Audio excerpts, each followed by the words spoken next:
love that had me standing here in front of you. And it's what had me conquer an avocado-sized brain tumor. There were those that didn't think I would be here today. But before I get into my story, what I really want to know is how many of you are familiar with vibration? Frequency? Levels of consciousness? Good vibes? I know most of you have heard of that one, right? Yeah. So everything is vibration. Everything is energy. So for those of you not as familiar, imagine going into a setting where there are people there. They're complaining. They're gossiping. They're negative. They're just being victim-y. How do you feel when you leave a place like that? Drained? Exhausted? Yeah? Might even go home for a nap. I know I've done that. Anybody else? Yeah? Well, then how about a place like this? Yeah, listening to motivational and empowerment speakers, going to a Brene Brown event, or even going around those you know that are loving and have that fun, bubbly personality, just full of positive energy. How do you feel then? Uplifted, yeah, good. Energized. Another way to think of this is, we all know Mother Teresa, right? Think of Mother Teresa. She was a world impactor, and she was in that enlightenment frequency. And we also have somebody like Hitler, who was also a world impactor, but he came from that dark energy. So you have Mother Teresa, Hitler, light, dark, love, fear, expanded, contracted, power, force, positive, negative. And you can't have both of those at the same time. There's no fear in love. David R. Hawkins, who wrote Power versus Force and Letting Go, which is where I created this chart from, he actually describes how courage, as you see, there's a line right there, courage is a middle marker that marks the shift from the negative to the positive. And doesn't it take courage to get out of fear and get into action? It does, doesn't it? That's empowerment at its finest. When you have the courage to take action in the face of your fears. And courage is that first step up that frequency ladder. Right? Another one of my favorite experts that I love to learn from, he's a biology expert, and he's a leader in the quantum physics arena, Dr. Bruce Lipton. He teaches us that we all communicate, all organisms communicate by vibration. And they know if they're in a high vibrating place or in a low one. So take our dogs, for example. Anybody here have dogs? Yeah? What do they do when they know somebody's afraid of them? They growl. Do they growl? I know my dog growls. Yeah? And they also know when somebody is happy to see them. They get super excited. So animals in general, they just have this natural instinct, and they know that there's energy around them, and they can sense that energy. As humans, we have that same ability. We just haven't been trained to use that ability. If we were taught as children to be sensitive to the vibrations around us, we know how to recognize those frequencies. But instead, we're taught as children to actually not go by our feelings, but rather by the rules and norms of our parents and society, and by what we're told, right? He also explains that we're waves, and waves cannot be separated, which is exactly why we're all connected. And it's the same reason why when one person in one room can affect others in the same room. You can't separate waves. So this is actually exactly how placebo effect works. Placebo, as a lot of people know, and most of you know placebo, right? It's the positive and high-frequency thoughts that have the power to heal us. And on the other end of it, we have the nocebo effect, which is the negative and low-frequency thoughts that actually have the power to create any illness and even kill us. And so really when you look at this, as much as they say placebo and positive thinking has the power to heal you, well, negative thinking, nocebo, has the same power to kill you. And there's actually a ton of different articles out there about this, with the negative thinking and how it's really connected to different diseases and cancers. So the higher the frequency, the higher the consciousness, which is why love overpowers fear. And it's the frequency of love that heals all disease. It's the distrust, the hate, and the resentment that creates the disease. Again, there's a ton of articles out there that are scientifically proving that the frequency of love heals DNA, and it actually speeds recovery. So, I just want to demonstrate this. If you can all close your eyes for a moment, I want to just show you how your thoughts will impact your bodies. Imagine biting into a big wedge of a very juicy, sour lemon. Okay, go and open your eyes now. How many of your mouths are watering? Yeah, that's your thoughts impacting your body in seconds. Yeah. So now I'd like to share my story with you.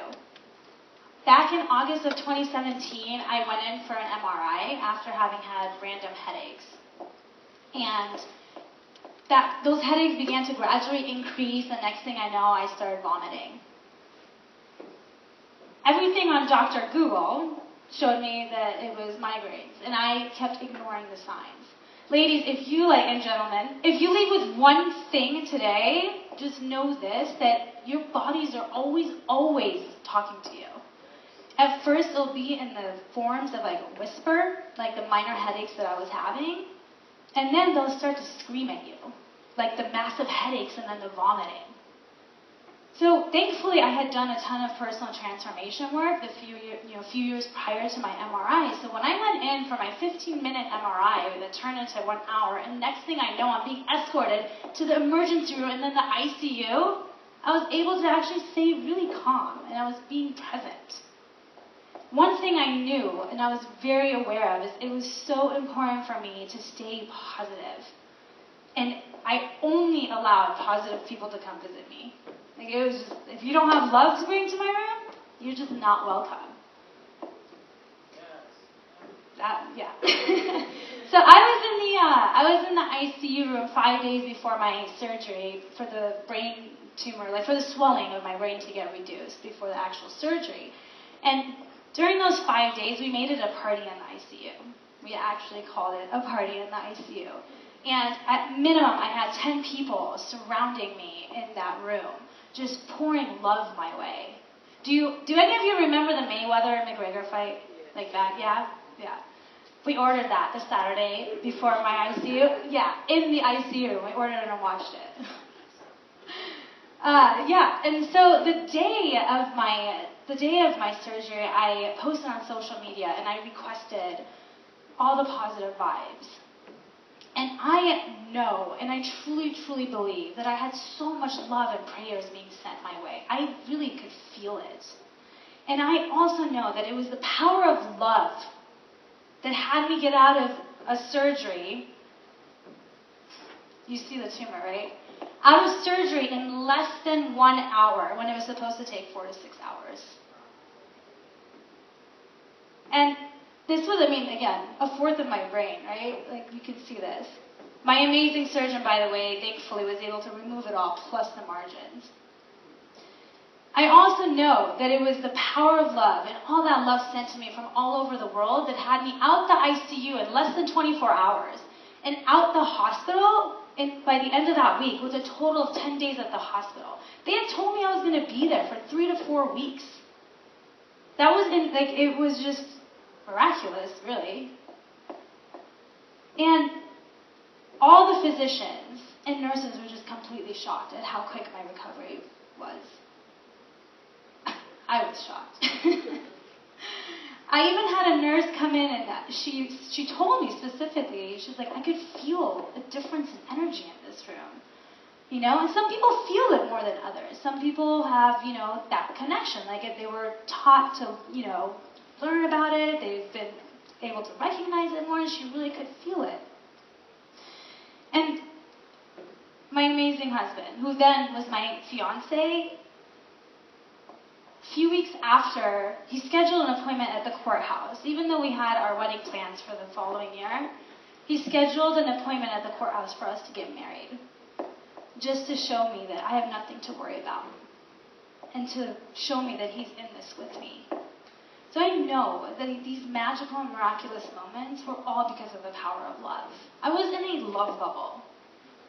And I also know that my mindset, belief in that same power of love is what had me cured, despite any prognosis. And to be honest, I don't believe in prognosis, because that's more of that nocebo effect, in my opinion. Even during chemotherapy, which I just completed in December, so it's been almost, thank you. It's been almost 6 months, and when I would take my pills, every night I would talk to my pills. Every night I would talk to them, express my gratitude for them. I would really look at them as a partner, and I would ask my body to partner with this medication for the purpose of my life in the long run. And committing at the same time that I will do everything possible to detox and cleanse once treatment is complete, which I've done that. That's why you see me standing here, pretty healthy. So it really was the first time that I was able to really experience the power of self-love. Self-love is so important to have. I was always putting myself last, and not anymore. I'm number one. And then once my cup is filled, others will get the same.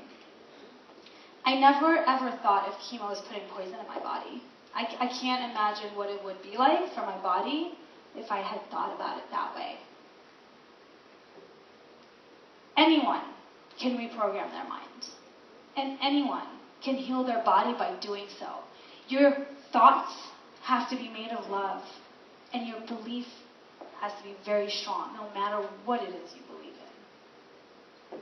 And you know, if you are in a low vibing place, because, you know, we all get there. So anytime you are in that low vibing place, you have the chart in the back, there are ways to raise that frequency. So some of the universal ones include, you know, going to nature, ocean, waterfalls, meditation, music. For me personally, I know anytime I feel low, I always dance or I go play volleyball. Those always raise my frequency. Lastly, I'd like to leave you with this. Anytime there's judgment present of yourself or others, love is missing. And it is always, always your choice to live life to the fullest in the face of any circumstance. And I now, yes. Yeah, the judgment piece? Yes. Yeah. So anytime judgment is missing, anytime judgment is present of yourself or others, love is missing. Yes, you're so welcome.